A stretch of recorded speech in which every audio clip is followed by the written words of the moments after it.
আমার ক্রাইম কন্ট্রোলের জন্য সিসিটিভি ক্যামেরা একটা বিশাল ভূমিকা পালন করে। আইপি ক্যামেরার তারগুলো স্যার এগুলো ফাইবার কেবল এগুলো কাটা পড়েছে। যে কাজ করছিল আমাদের সিসি ক্যামেরা 30টি স্যার 110টির ভিতরে। এখানে দুটো সফটওয়্যার ব্যবহার করা হয়েছে, একটি হচ্ছে ফেস রিকগনিশন এবং আরেকটি হচ্ছে রেজিস্ট্রেশন প্লেট, গাড়ির যে ভেহিকলস রেজিস্ট্রেশন প্লেট সফটওয়্যার গুলো ইনভ্যালিড হয়ে গেছে। তো বলেছিলেন যে আমাদের পুলিশের কাছ থেকে আমাদের ডিমান্ডটা ছিল প্রায় 1000+ সিসি ক্যামেরা পুরো সিলেট শহর যে মেট্রোপলিটন এলাকা, এই এলাকাটি কভার করার জন্য।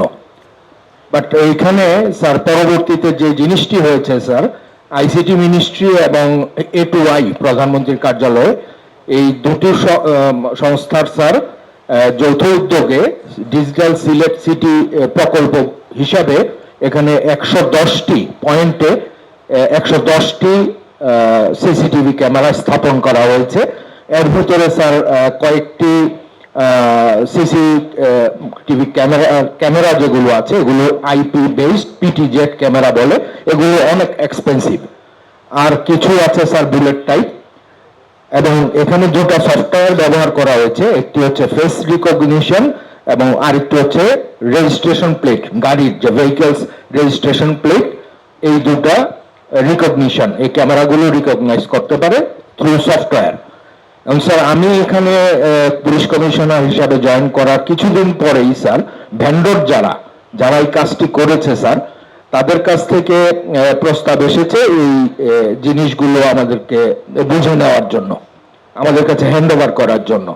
তা আমরা তখনই দেখেছি স্যার যে এখানে যে সফটওয়্যার ফেস রিকগনিশন এবং নাম্বার প্লেট রিকগনিশনের যে সফটওয়্যার, এই সফটওয়্যারগুলো ইনভ্যালিড হয়ে গেছে স্যার, এগুলো আর কাজ করে না। এর পরবর্তীতে যে জিনিসটি হয়েছে, এখানে স্যার সিটি কর্পোরেশনের উন্নয়নমূলক অনেক কার্যক্রম চলছে এবং চলছিল ওই সময়টিতে রাস্তা প্রশস্তকরণ, তারপর স্যার ড্রেনেজ সিস্টেম এবং বিভিন্ন জায়গার যে তার এগুলো কেটে নামিয়ে ফেলা, যেটা স্যার আন্ডারগ্রাউন্ড হবে, এইসব কারণে স্যার আমাদের এখানে যে তারগুলো স্যার, যে আইপি ক্যামেরার তারগুলো স্যার এগুলো ফাইবার কেবল অনেক এক্সপেন্সিভ স্যার, এগুলো কাটা পড়েছে। এগুলো কাটা পড়ে সর্বশেষ আমাদের কাছে আমরা যে কাজ করছিল আমাদের সিসি ক্যামেরা 30টি স্যার 110টির ভিতরে।